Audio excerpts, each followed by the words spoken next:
that it's people that are sensitive to words,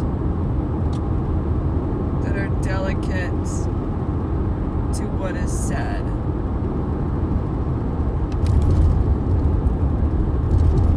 They're just words. And the minute a person begins to show me their weakness about words that are said, instead of showing me their dominance, combating those words, I lose a lot of respect. Unless it's someone like a child or someone who's truly been a victim of words. And it doesn't take that long to figure that out. And sometimes it's the person that has the biggest cruel mouth that was a victim of words. And then I have to tell myself, is it worth my time to engage and try to get through as a dark empath, play the games necessary to get through to this person if they're worth my time? That is solely based on the quality of the conversation. And I'm not saying maturity of the conversation. I'm saying quality. Two very distinctly different things.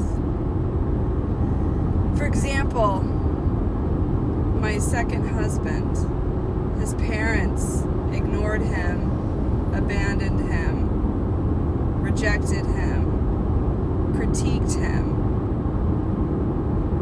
Naturally, he grew up to be someone who sought validation and all the wrong things. But if he was brought up right, he would have been an amazing man. But instead, I had to work with it. I found it worth my time, considering my mouth can be a lot worse, because I can use it as a weapon, but a good weapon.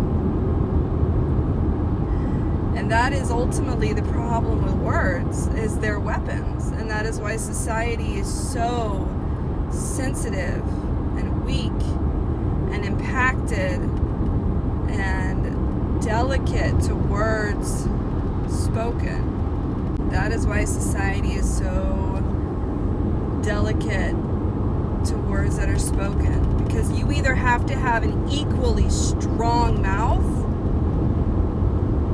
to engage with someone that you find worth it, but then you have to know how to use that mouth as a weapon.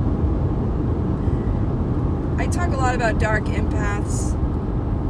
They come from once very, very strong empaths that were abused, mistreated, taken advantage of. And the only way for them to escape was to use that game against the aggressor. So they had to learn how to take their empathy and use it as a weapon. Some stay dark. Some go down a rabbit hole that a lot can't get out of. Others, like myself and many that follow me here, have learned to use it to their advantage. I often will refer to it as the redeemed dark empath, but dark empath is what we are, because we had to play those games. And ultimately it comes down to who's worth it and who's not. All in the war